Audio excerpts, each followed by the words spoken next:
నమస్కారం ఎస్వీటీవీ న్యూస్ కి స్వాగతం.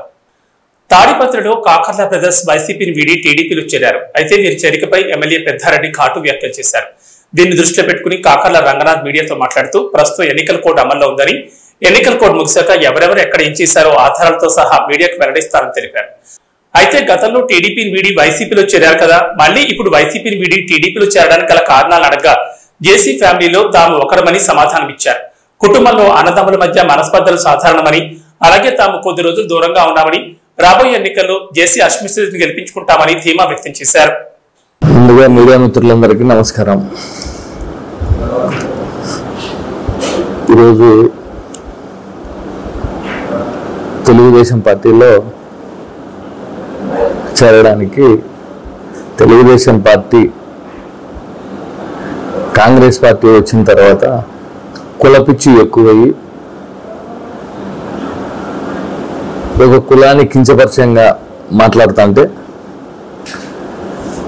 ఈరోజు నేను పార్టీ మారాలని పరిస్థితి వచ్చింది.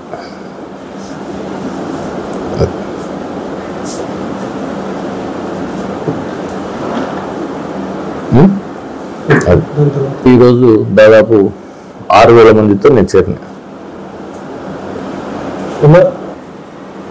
స్క్రాప్ అనడానికి నేను 2019లో వాళ్ళ ఇంటికి నేను పోయినాను, నా ఇంటికి వెళ్ళొచ్చినారా? స్క్రాప్ దగ్గరికి నీ ఇంటికి వచ్చినాం, మీకేం అవసరం ఉంది? స్క్రాప్తో మీకేం అవసరం వచ్చింది? అవసరం లేదు కదా. నేను వైసీపీ పార్టీలకు కానీ తెలుగుదేశం పార్టీలకు కానీ వేయడం, ఆ రోజు తెలుగుదేశం పార్టీ అధికారంలో ఉండగా నేను వైసీపీ పార్టీలోకి చేరినా.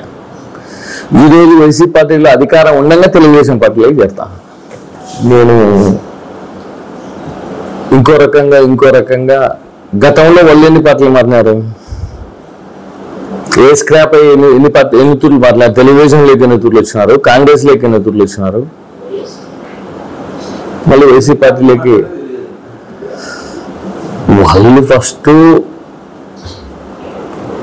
స్క్రాప్ ఎవరు అనేది త్వరలోనే తెలుస్తుంది. త్వరలోనే ఎవరు స్క్రాప్ అనేది ఒక 50 రోజుల్లో తెలియపరుస్తారు. ఆ కర్మ నాకు అసలు పెట్టలేదు. భగవంతుడు నాకు కావాల్సినంత నాకు ఇచ్చినాడు. అమ్ముడు పోయినది లాస్ట్ పంచాయతీ ఎలక్షన్లో మీకు తెలుసు ఎవరు అమ్ముడు పోయినారో. మీకు తెలియదా? మీకు తెలియదా? చెప్పండి. ఏవేవి ఎన్ని వ్యాపారాలు ఏం జరిగినాయో ఒక 50 రోజుల తర్వాత మీకు అందరికీ లిస్టు, తాడపత్రిలో ఏం జరిగినది, ఎవరు అమ్ముడు పోయినారు, ఏడాడ ఎవరెవరు ఎంత కలెక్షన్లు చేసినారు, మొత్తం అన్నీ మీకు ప్రూఫ్లతో సహా ఇస్తా. తొందరలోనే ఇస్తా. ఇప్పుడు ఇస్తే ఎలక్షన్ కోడ్ ఉంది, దానివల్ల నేను ఇవ్వదలుచుకోలేదు. ఎలక్షన్లు అయిపోయినాక ఇస్తా. ఏం లేదు, నా జేసీ వాళ్ళు నేను మాది ఒక సొంత ఇల్లు మాదిరది. మామూలుగా అన్నదమ్ములకు, తల్లిదండ్రులకు, పిల్లలకు, అక్క జిల్లలకు అట్లా మనస్కొత్తలు వచ్చినాయి, నాకు అట్లే వచ్చినాయి. మళ్ళీ ఒక 5 ఏళ్ళ 6 ఏళ్ళ తర్వాత మళ్ళీ కలుసుకున్నాం అంతే. ప్రణాళిక అస్మిత్ రెడ్డిని గెలుపు కోసానికి మా ఛాయశక్తులా ప్రయత్నిస్తాం, గెలిపిస్తాం. తెలుగుదేశం పార్టీ అత్యధిక మెజారిటీతో గెలుస్తుంది. డిన్నర్ అంటే పొద్దున్నే 10 గంటలకు పార్టీలో చేరాలనుకున్నా, 8 గంటలకు పల్లెల నుంచి వస్తారు. నాకు ఫస్ట్ నుంచి కూడా సాంప్రదాయం అన్నం పెట్టడంలో నేను ముందుంటా. మీకు తెలుసు, కరోనా టైంలో డైలీ 10-15 వేల మందికి 68 రోజులు పెట్టినా. నాకు ఏదైనా కానీ అన్నం పరబ్రహ్మ అనే ఇదితో నేను ఫస్ట్ భోజనం పెట్టి నేను పోతాను. మన దేశంలో భారత రాజ్యాంగం నడవడం లేదు, బీజేపీ రాజ్యాంగం నడుస్తోంది. కాంగ్రెస్ పార్టీ అంటే బీజేపీకి ఎందుకంత భయం? బీజేపీకి ఓటమి భయం పట్టుకుంది. అందుకే ఈడీ, సిబిఐ వంటి సంస్థలను ప్రతిపక్ష పార్టీలపై ఉపయోగించి ఇబ్బందులు పెట్టాలని చూస్తోంది.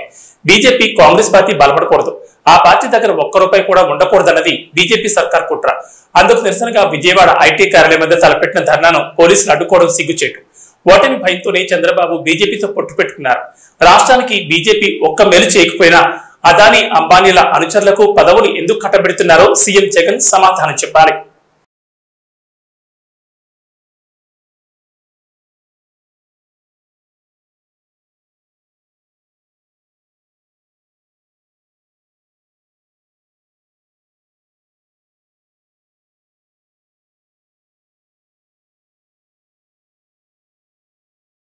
సేవ చేయాలని మంగళగిరి వచ్చా. గత ఎన్నికల్లో ఓడిపోయినా 4.11 సంవత్సరాలుగా ప్రజలు వెన్నంటే ఉండి సేవలందిస్తున్నా. నేను చేసిన మంచి పనులు చూసి నన్ను గెలిపించాలని యువనేత నారా లోకేష్ విజ్ఞప్తి చేశారు. ఎన్నికల ప్రచారంలో భాగంగా తాడేపల్లి శ్రీచక్ర అపార్ట్మెంట్ వాసులతో యువనేత సమావేశమయ్యారు. ఈ సందర్భంగా లోకేష్ మాట్లాడుతూ 10 ఏళ్ల పాటు ఎమ్మెల్యేగా ఉండి నియోజకవర్గానికి ఒక్క పని చేయలేని అసమర్థుడు ఎమ్మెల్యే ఆర్కే. ఎన్నికలు రావడంతో నిన్న ఒక అపార్ట్మెంట్ కు వెళ్లి మంగళగిరి నియోజకవర్గానికి పరిశ్రమలు, ఐటీ సంస్థలు రావని చెప్తున్నారు. ఇంతకంటే సిగ్గుచేటైన విషయం మరేదైనా ఉందా? కాంటినెంటల్ కాఫీ, కోకోకోలా యూనిట్లు ఎలా వచ్చాయి? గత ప్రభుత్వ హయాంలో మేము ఐటీ పరిశ్రమలు ఎలా తెచ్చాం? ఎన్నికల తర్వాత ఈ ప్రాంతానికి పరిశ్రమలు తెచ్చి యువతకు ఉద్యోగ ఉపాధి అవకాశాలు కల్పించే బాధ్యత తాను తీసుకుంటానని లోకేష్ చెప్పారు. నిజంగానే చంద్రబాబు నాయుడు డబ్బులు సంపాదించాలంటే ఆనాడే హైదరాబాద్ లో ₹1,00,000కి ఒక్కొక్క ఎకరం ₹1,00,000కి 1000 ఎకరాలు ఆనాడే కొనుండొచ్చు ఆయన. అప్పుడు ఎంతమ్మా రాళ్ళ డబ్బులు ధర ₹1,00,000 ఎకరం. కానీ ఎప్పుడు డబ్బుల గురించి ఆయన ఆలోచించాలి. ప్రజలకు సేవ చేయాలి, అందరు సొంత కాలం పైన నిలబడాలని లక్ష్యంతో చంద్రబాబు నాయుడు గారు పనిచేశారు. పవన్ అన్న కూడా గట్టిగా మాట్లాడితే ఆయన పైన కూడా క్రిమినల్ కేసు. అనేక మంది నాయకుల్ని జైలు కూడా పంపించింది ఈ ప్రభుత్వం. సో ఎవరైతే స్వరం విప్పి పోరాడుతున్నాం వాళ్ళందరిపైన కేసు పెట్టడానికి ప్రయత్నిస్తాం. కానీ ఆనాడే చెప్పా, మేము తగ్గేదే లేదు, ఈ ప్రభుత్వం గద్దె దింపే వరకు మేము అహర్నిశలు పోరాడతాం. మీ అందరు తెలుసమ్మా, 2019లో 21 రోజుల ముందర తెలుగుదేశం పార్టీ అభ్యర్థిగా మీ ముందర నిలబడ్డా. మీరు ఎదుర్కొన్న సమస్యలు నేను తెలుసుకోలేకపోయా. నేనేంటో మీకు అర్థం, ఈ లోపల ఎన్నికలు అయిపోయినాయి. 5,350 ఓట్లతో నేను ఓడిపోయానండి. ఓడిపోయిన మొదటి రోజు బాధపడ్డా, కానీ రెండో రోజు ఆ ఓటమిని ఒక కసిగా తీసుకున్నా. ప్రజల దగ్గర రావాలా, ప్రజలు సేవగా కార్యక్రమాలు చేసుకుంటాం ముందరికి. మీరందరూ ఒక్కసారి ఆలోచించుకుంటున్నారు. గత 25 సంవత్సరాలుగా మీరు 2 కుటుంబాలకి మంగళగిరిలో అవకాశం ఇచ్చారు.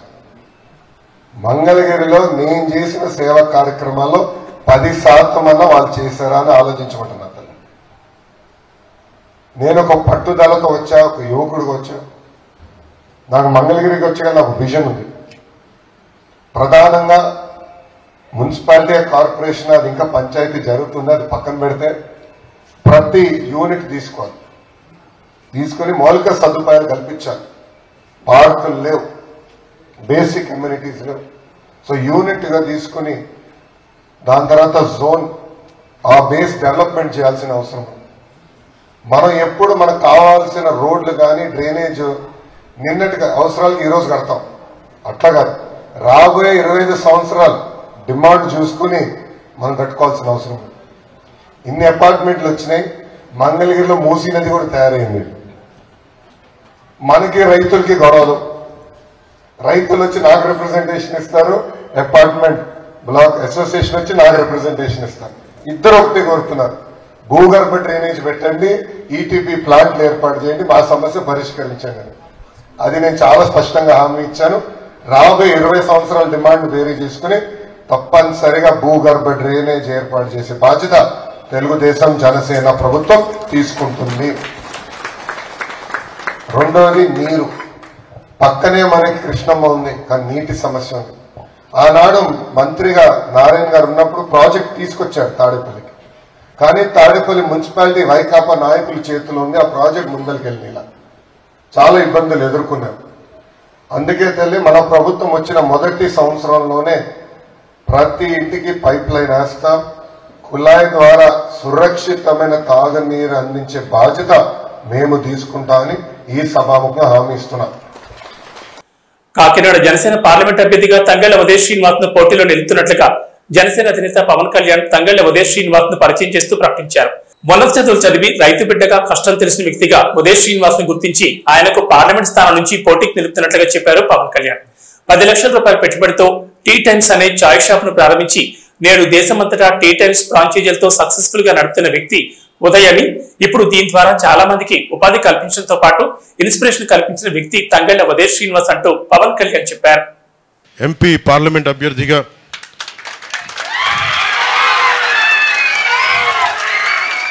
తంగెళ్ల ఉదయ్ శ్రీనివాస్ గారిని జనసేన పార్టీ తరపు నుంచి నిల్చోబెడుతున్నాం. జనసేన వర్మ గారు పాపం ఎంత త్యాగం చేశారు, మేము కూడా మా త్యాగాలు చెప్పాలి కదా మీకోసం. మేము ఎంత చేసాం. నన్ను పెద్ద నాయకులు మన భారతీయ జనతా పార్టీ పెద్దలందరూ అడిగారు ఢిల్లీలో, మాకు పార్లమెంట్ సీట్లు కావాలి అవి చెప్తే నేను చెప్పాను, నేను కావాలి నేను కుదించుకుంటాను, మీరు ఉండాలి పొత్తులో, ఆంధ్రప్రదేశ్కి మీరు రక్షణ కల్పించాలి అని తగ్గించుకుంటూ వచ్చాను. దాంట్లో భాగంగానే 3 సీట్లు అదనంగా కూడా మన భారతీయ జనతా పార్టీకి ఇవ్వాల్సి వచ్చింది. అంటే ఇవన్నీ ఎందుకు చెప్తున్నానంటే 3 పార్లమెంట్ల నుంచి 2 పార్లమెంట్లకు వచ్చాం. మనకి బందరేమో బాలశౌరి గారు, కాకినాడేమో మనకి తంగెళ్ల ఉదయ్ శ్రీనివాస్. కాకపోతే అతని తంగెళ్ల ఉదయ్ శ్రీనివాస్ అంటే కూడా నేను టీ టైమ్ శ్రీనివాస్ అని పిలుస్తాను. అంటే ఇది ఎందుకు చెప్తున్నానంటే ఇతన్ని చాలామందికి అనుకోవచ్చు ఈయన ఎందుకు పెట్టాను దేనికి పెట్టాను అంటానికి. ఇప్పుడు ఉన్నదేమో చల్మలశెట్టి సునీల్ గారు వైసీపీ నుంచి, ఆయన ప్రతిసారి ఎన్నికల టైంలో వచ్చి వెళ్ళిపోయే వ్యక్తి. ఈయన దాదాపు ఒక 10 లక్షలు 2017లో ఇంజనీరింగ్ చేసి 2017లో ఒక 10 లక్షల పెట్టుబడి, ఒక సగటు మధ్యతరగతి రైతు కుటుంబం నుంచి వచ్చిన వ్యక్తి. ఒక 10 లక్షల పెట్టుబడితోటి ఒక టీ టైం, ఎక్కడ కాఫీ డే, బరిస్టా ఇలాంటివి కాకుండా చాలా చిన్నపాటి టీ షాపులు మన ఊళ్ళో కూర్చొని మాట్లాడే, మోడీ గారు చెప్పినట్టు చాయ్ పే చర్చలాగా, మోడీ గారు చెప్పినట్టు చాయ్ పే చర్చలాగా మనం కూర్చొని టీ టైం మాటలు అని చెప్పి కూర్చొని అందరూ ఆ వయసులో అందరూ కూర్చొని విలాసాలకి వినోదాలకి వెళ్తుంటే ఈ యువకుడు మటుకు కూర్చొని నేను ఏదైనా సాధించాలని కూర్చొని ఒక చిన్నపాటి కాన్సెప్ట్ క్రియేట్ చేశాడు. ఆ కాన్సెప్ట్ ఏంటంటే కూర్చోబెట్టి మనకి బెరిస్టా లాగా కాఫీ డే లాగా మనం ఎందుకు మన సగటు పల్లెటూరులో మన ప్రాంతాల్లో మనం ఎందుకు పెట్టకూడదు. ఆ ఒక్కడి ఆలోచన 10 లక్షల పెట్టుబడితోటి కూర్చోబెట్టి రకరకాల టీ ఆకులు తీసుకొచ్చి రకరకాల కాంబినేషన్స్ తనే కొంతమంది టెస్టర్స్ని పిలిపించుకొని కూర్చొని ఒకటే పని చేశాడు. అది చాలా టీ కాంబినేషన్స్ చేసిన తర్వాత 5-6 టీ కాంబినేషన్స్ పెట్టుకుని చిన్న కొట్టు పెట్టుకున్నాడు. తనే నడిపాడు, ముందు ఫ్రెండ్స్ అందరినీ పిలిచేవాడు. అలా కూర్చొని రాజమండ్రిలో పెట్టి అలా కూర్చొని నడుపుతూ ఉంటే ఇంకొకళ్ళు వచ్చి మాకు కూడా ఇలాంటి టీ షాప్ కావాలి, ఏం చేయాలంటే నేను మీకు టీ సప్లై చేస్తాను, మీరు ప్రెమిసెస్ చూపించండి అని. అలా స్టార్ట్ చేసిన 2017లో ఈ రోజున అది భారతదేశం మొత్తం మీద ఇంక్లూడింగ్ నేపాల్తో సహా, భవిష్యత్తులో ఇది దుబాయ్లో కూడా ఈరోజు అడుగుతూ ఉన్నారు, బంగ్లాదేశ్ దాకా వెళ్ళింది. ఇది దాదాపు 4000 అవుట్లెట్స్, టీ టైమ్ అవుట్లెట్స్ భారతదేశం అంతటా ఉన్నాయి. ఇది తనకి దాని వచ్చే సంపాదన అందరికి ఫ్రాంచైజ్ ఇచ్చేశాడు. మోడీ గారు చెప్పిన ఆత్మనిర్భర్ అవార్డు గ్రహీత ఇతను. దాదాపు 100కు పైగా అవార్డులు, బెస్ట్ ఎంటర్ప్రెన్యూర్, బెస్ట్ సిఇఓ, ఇలా తీసుకుంటే ఒక లిస్ట్ ఆఫ్ అవార్డ్సే ఉన్నాయి. సిటిజన్ ఫర్ డెమోక్రసీ అని నిమ్మగడ్డ రమేష్ కుమార్ ను అడ్డం పెట్టుకుని టీడీపీ వాళ్ళు అవ్వాతాతలకు, వికలాంగులకు, వితంతువులకు పెన్షన్ రాకుండా అడ్డుపడ్డారని విమర్శించారు బొత్స సత్యనారాయణ. వాలంటీర్లు పెన్షన్ పంచడానికి వీల్లేదని, దానివల్ల వైసీపీకి మేలు జరుగుతుందని లేనిపోని ఫిర్యాదులు చేసి పెన్షన్ పంపిణీ ఆలస్యం అయ్యేలా చేస్తున్నారని విమర్శించారు బొత్స. ప్రభుత్వం దగ్గర డబ్బులు లేకని తప్పుడు రాతలతో ఊతరగడుతున్నాయి ఎల్లో మీడియా పత్రికలని, నేరుగా ఇంటికొచ్చే పెన్షన్ ఇప్పుడు సచివాలయాలకు వెళ్లి తీసుకునేలా చేస్తూ పెన్షన్దారులను ఇబ్బంది గురి చేస్తుంది టీడీపీ అని విమర్శించారు బొత్స సత్యనారాయణ. ఇది కొద్దిగా మీరు మమ్మల్ని పూజ చేయడానికి మీకు చెప్తున్నాను. అలాగా ఏప్రిల్ 1వ తారీఖు నాడు ఆంధ్రప్రదేశ్ పేపర్లో ఓ పెన్షన్ ఓటర్తో వచ్చి ఎన్నికల కమిషన్ ఆదేశాలు పెంచబడుతుంది. అంటే ఎవరిని పూజ చేయాలని రాస్తారో చూడండి. వారే అడ్డుకున్న నెపంతో తెలుగుదేశం పార్టీని నెట్టేస్తున్నారు. మనం 1 పేజీ కాకుండా ఇంకో 3 పేజీలు ఎక్కడ ఉంటారు, ఒక 5 పేజీలు అదే పనిగా రండి. అంటే ఈ 2 పత్రికలు ఏ విధంగా ప్రజల్ని ఫూల్ చేస్తున్నాయో, ఏ విధంగా ఐటీ పెట్టి చేస్తున్నారో ఆలోచించాను. అందుకు నేను అంటున్నాను, ఇవాళ ఏప్రిల్ 1వ తారీఖు నాడు రోజు చేస్తుంది కాకుండా ఇవాళ మరీ ప్రత్యేకంగా ప్రజల్ని ఫూల్స్ చేయడానికి. సామాన్య తాలూకు ఆకలితో వచ్చి ఆటలాడుకుంటున్నారు ఇవాళ. వాస్తవం కాదా? వీళ్ళు వచ్చింటే ఎన్నికలుగా మీకు ఆటలు వచ్చి ప్రభుత్వం వచ్చి మేము రాజకీయంగా పార్టీ మీద ఇంట్రెస్ట్ ఉందంట. ఆలోచించండి. ఎవరు ఎన్నికల కమిషన్కి ఏ వ్యక్తులు వెళ్ళారు, వాళ్ళ పురపరాలు ఏంటి, వాళ్ళు తెలుగుదేశం పార్టీ చంద్రబాబు నాయుడుతో ఉన్న సంబంధాలు ఏంటి ఆలోచించేయండి. సిటిజన్స్ ఫర్ డెమోక్రసీ అని ఈ మధ్య ఒక 5 కలిసి పెట్టారు, హెడెడ్ బై నిమ్మగడ్డ రమేష్, మన ఫార్మర్ ఐఏఎస్ ఆఫీసరు, తర్వాత వచ్చి ఎలక్షన్ కమిషన్లో కూడా ఎలక్షన్ కమిషన్ చేశారు, చైర్మన్ చేశారు. ఆయన ఆధ్వర్యంలో పెట్టారు. పెట్టినప్పుడు ఆలోచన చేసుకోవాలి. మీరు ఈరోజు ఏం పెట్టారు? వాలంటీర్లతో పెన్షన్లు పంచడానికి వీల్లేదు. పెంచితే వాళ్ళు ప్రభుత్వాన్ని ప్రచారం చేస్తారు, దానివల్ల ప్రజలు ప్రభావితం అయిపోతారు. ఎన్నికలు అవుతున్నాయి కాబట్టి దానివల్ల వైసీపీ పార్టీకి మేలు జరుగుతుంది అంటూ పెద్ద హానెస్ట్ లాగా వచ్చి నిష్పక్షపాతమైన వాడింది నిష్పక్షపాతం. మరి ఇన్నాళ్ళు ఈ 4 సంవత్సరాలు వచ్చి వాళ్ళ దగ్గర పనిచేయరు. ఈ 2 నెలల్లో పనిస్తే పెద్ద వచ్చి మారిపోతారా? కానీ ఇక్కడున్న ఇబ్బంది ఏంటి? 3 లక్షల మంది వాలంటీర్స్ ఉన్న 60 లక్షల మందికి పెన్షన్ ఇచ్చిన నేపథ్యం రాష్ట్రంలో. కనీసం 3 రోజుల్లో 1, 2, 3 ఇంకా మిగిలిపోతే 4 రోజులు ఇస్తున్న పరిస్థితులు రాష్ట్రంలో ఉన్నాయి. ఇవాళ 3 లక్షల మంది తాలూకా ప్రత్యామ్నాయం ఏ విధంగా వస్తుంది, ఏ విధంగా జరుగుతుంది అంటే దీన్ని బట్టి బ్యాక్గ్రౌండ్ ఏంటి? ఇంతకుముందు ఏదైతే పంచాయత్ ఆఫీస్కి వెళ్ళి పెన్షన్ తెచ్చుకోవాలో, ఇంతకుముందు ఏదైతే ఆ విఆర్ఓ ఇంటి చుట్టూ తిరిగి పెన్షన్ తెచ్చుకోవాలో, ఏదైతే జన్మభూమి కమిటీ ఉన్నప్పుడు వాళ్ళు దొంగ పొలం ఇచ్చుకొని పెన్షన్ తెచ్చుకోవాలో, మళ్ళీ అవినీతి కార్యక్రమాలని, మళ్ళీ ఆ విధమైన శ్రమని, ఆ విధమైన ఇబ్బంది, అది విధానం తెలియజేసిపోయి ఆ విధానాన్ని మళ్ళీ ఇప్పుడు ఎన్నికలు ఇంకా అవకంటే వాళ్ళ విధానం ప్రవేశపెట్టారు. ఇది మోసం కాదా? ఇది మోసం కాదు, ఇది న్యాయం కాదు, ఇది అన్యాయమైన కార్యక్రమం కాదా? ఇది ఆ వృద్ధుని వికలాంగుడిని ఆ వితంతో గీత కార్మికుడిని నేత కార్మికుడికి ఇవాళ ఇది ఇబ్బంది కాదా? తిరిగి పైపెచ్చు ప్రభుత్వం దగ్గర డబ్బులు లేవంట, అందుకని ఇది ఎత్తారు. అందుకే ఏప్రిల్ ఫుల్ ఎవరిని ఫూల్ చేస్తారు మీరు? ఎవరిని ఫూల్ చేయడానికి వచ్చి మీరు ఈ రాత్రులు రాస్తున్నారు,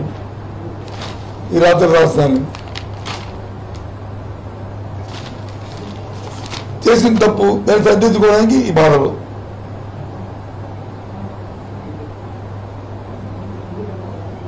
ఏంటిది ఆలోచించండి. మీ అందరూ మీరు కూడా మీరు సోదరులు మీరు ప్రస్తుతంలో ఉన్న మీరు రిపోర్ట్స్ అయినప్పటికీ కూడా, మీరు పత్రికలు అయినప్పటికీ కూడా మానవత్వం ఉన్నవారు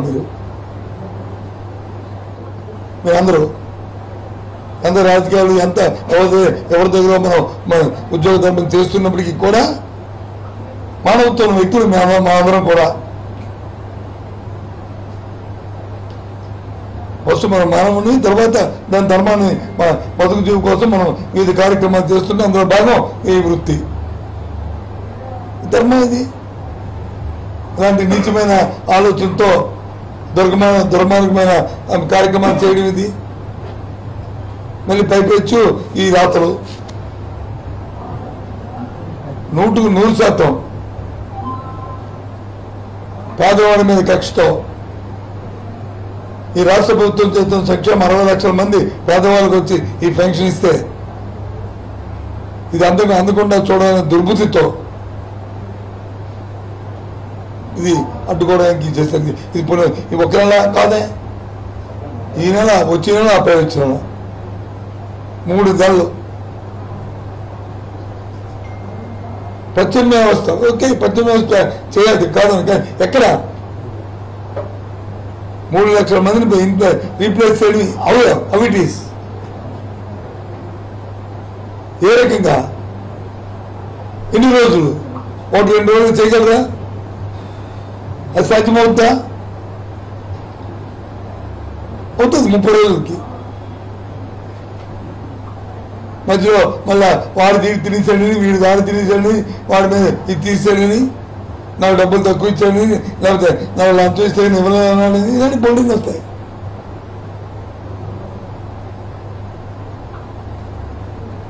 నిర్మల ఎందుకు ఈ ప్రోగ్రామ్ వాలంటరీ వ్యవస్థ సక్సెస్ అయింది? ఎందుకు ఈ పెన్షన్ వ్యవస్థ సక్సెస్ అయింది? ఎందుకు ఇందులో అవినీతి రాకుండా ఉంది? గ్రామీణ ప్రాంతంలో పట్టణ ప్రాంతంలో కానీ 50 ఇళ్ళకు ఒక వాలంటీర్, వాళ్ళు పర్యవేక్షించేది ప్రభుత్వ అధికారి, సెక్రటరీ.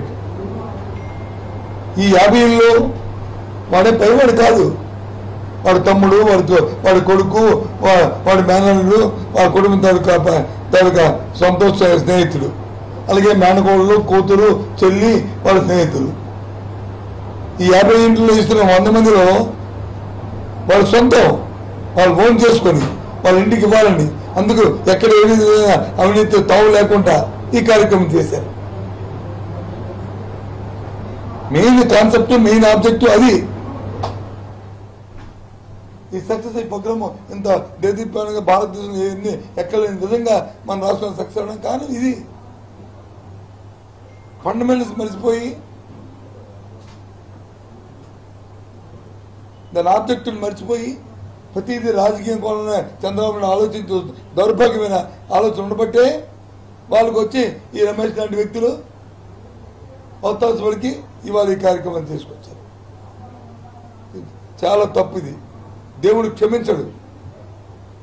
నేను శాపనార్థాలు పెడతానని కాదు, కానీ దేవుడు క్షమించడు. తెల్లవారు 5 గంటకల్లా నాకు పెన్షన్ వస్తుందని చూస్తున్నా, అమ్మ వచ్చి తడుతారని చూస్తున్నా, ఆ తల్లికి ఏం సమానం చెప్తారు? ఆ తాతకి ఏం సమానం చెప్తారు? ఈ 3000 వస్తే కానీ జరగదనుకున్న ఆ వికలాంగులకి ఏం సమానం చెప్తారు? ఆ వితంతుకి వచ్చి ఊర్లో పరపతికి ఆ కిరాణా కొడితేనో, ఆ టీ పడితేనో, ఆ పాన్ షాప్ కిడ్నీ పడితేనో అప్పు తెచ్చుకొని బతుకుతున్నా, పప్పు తెచ్చుకొని 1వ తరగతి చేస్తామని చెప్పిన పరువును కాపాడుకుంటున్నా ఆ వితంతుకి ఏం చెప్తారు? చెప్పండి సమాధానం. ఏమి రాజకీయాలు అంటే ప్రతిదీ రాజకీయమేనా? మానవత్వం ఉండొద్దు మనిషికి? వాళ్ళు మనుషులా ఏంటి?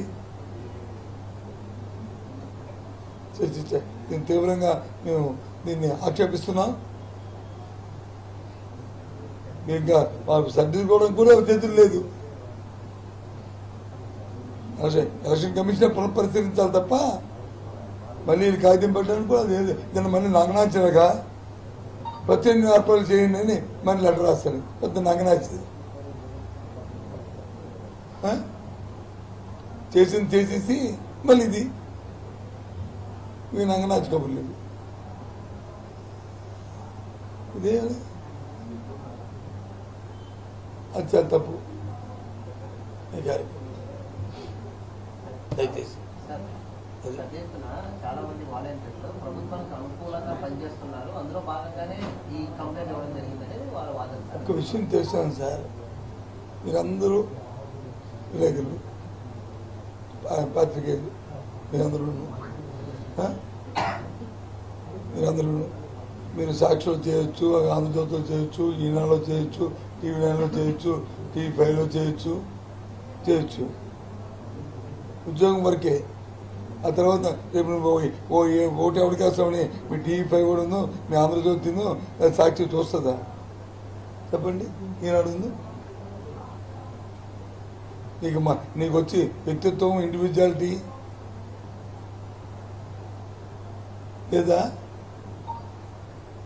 ప్రభుత్వం మంచి బాగా చేస్తే, ప్రభుత్వ పనితనం బాగుంటే, ప్రభుత్వ విధాన నిర్ణయాల్లో ప్రజలకు వచ్చి శభాష్ అనిపిస్తే ఒక నీతివంతమైన పరిపాలన అందిస్తే, వాళ్ళ సమస్య పట్ల అంటే స్పందించి వాళ్ళ కార్యక్రమాలు చేస్తే ఎందుకు చేయరు? ఎందుకు చేయరు చెప్పండి? ఈ కారణం చెప్పండి నాకు అర్థం. ఈ రాష్ట్రంలో ఉన్న ఇంక్లూడింగ్ సిఎస్ దగ్గర నుంచి ఎటువంటి వరకు, రైతు దగ్గర నుంచి రైతు కూలీ వరకు, మహిళ దగ్గర నుంచి విద్యార్థి వరకు అందరూ కూడా ఇప్పుడు ఉన్నవాళ్ళే కదా. కాకపోతే అక్కడ ఆ పాత్రలు మారుతుంటాయి అంతే తేడా. ఇక్కడ నుంచి వెళ్ళిపోయేవారు కాదు కదా. ఎన్నో ప్రజాస్వామ్యంలో ఎన్నో ఎన్నికల్లో ఎన్నో ప్రభుత్వాలు చూస్తున్న వాళ్ళే కదా. మార్పులు చేర్పు చూస్తున్న వారే కదా. నువ్వు మెప్పించుకోవాలి నీ విధానం ద్వారా. ఇవాళ ఎందుకు జగన్మోహన్ రెడ్డి గారిని ఇంత అభిమానిస్తారని అడిగిన ప్రశ్నకి ఎందుకు చేస్తారు? ఆయన చేస్తున్న విధానం, అది చేస్తున్న ప్రక్రియ, మనసు పెట్టి మనసుని గెలుచుకుని మనసుని దోచుకుంటున్నాడు. కాబట్టి ఆటోమేటిక్గా ఉంటారు. 189% మంది ఆయన ఒత్తాసు పలుకుతున్నారు. కారణం అది. పదండి గ్రామాలకు నాతాను, మీ అందరినీ తీసుకెళ్తానండి బస్ చేసి ఓ మీటింగ్ పెడతాను. మళ్ళీ మీరే ఎక్కడైనా ఆర్గనైజ్ చేయండి. ఏ ఊరికి వెళ్దాం, ఊరి మధ్యలో అడుగుతాను. అందరి మధ్య కూర్చొని నేను 5 నిమిషాలు మాట్లాడి అడుగుతాను. ఎవరొక్కరైనా మీ దగ్గర 10 రూపాయలు అంతం తీసుకున్నా ఏ వాలంటీర్నా అని అడుగుతాను. ఎవరైనా ఒక్కరు చేయెత్తి సార్ నాకు 100 రూపాయలు ఇవ్వలేదు అందుకే నాకు పెన్షన్ ఉందంటే నేను ప్రవర్తించుకొని నేను వెనక్కి వచ్చేస్తాను.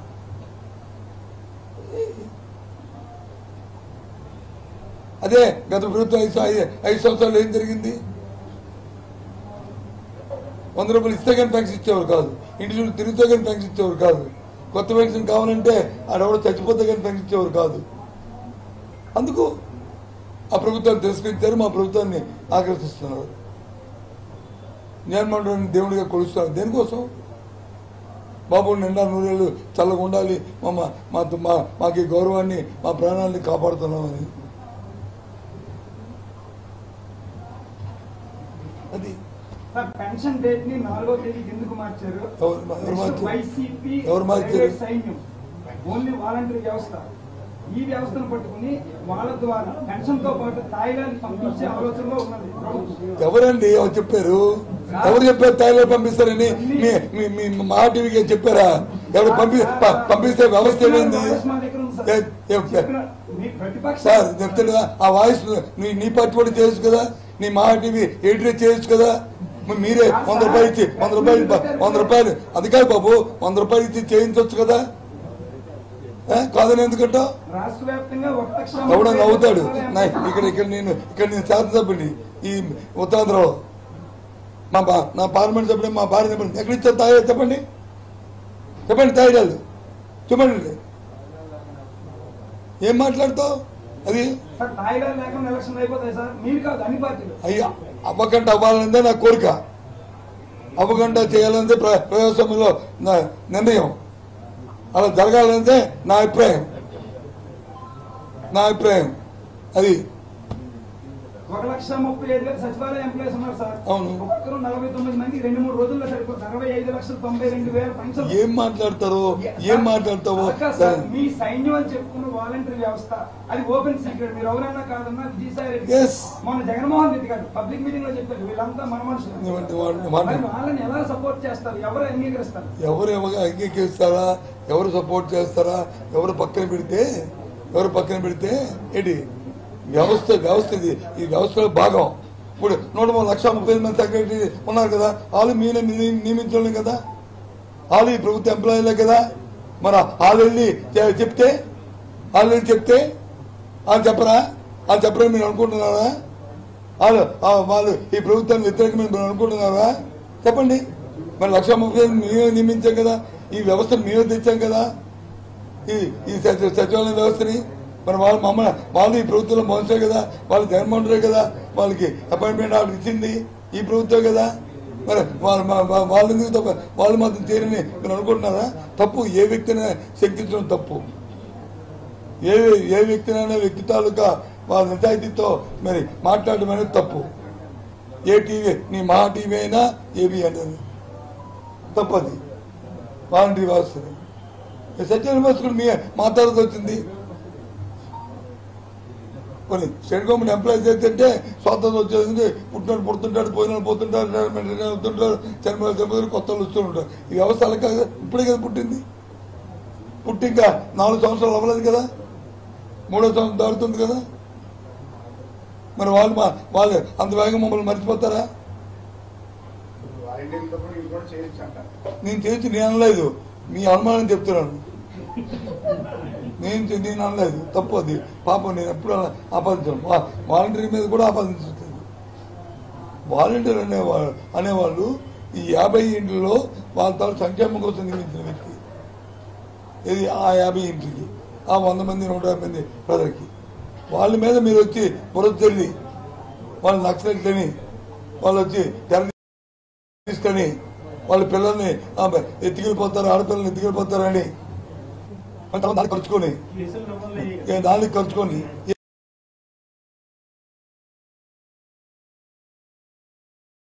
చంద్రబాబు వలనే పెన్షన్స్ ఆలస్యం అవుతున్నాయని ఒక అవ్వతో జగన్ అంటున్న మాటలు బాగా వైరల్ అవుతున్నాయి. మీరు కూడా చూడండి.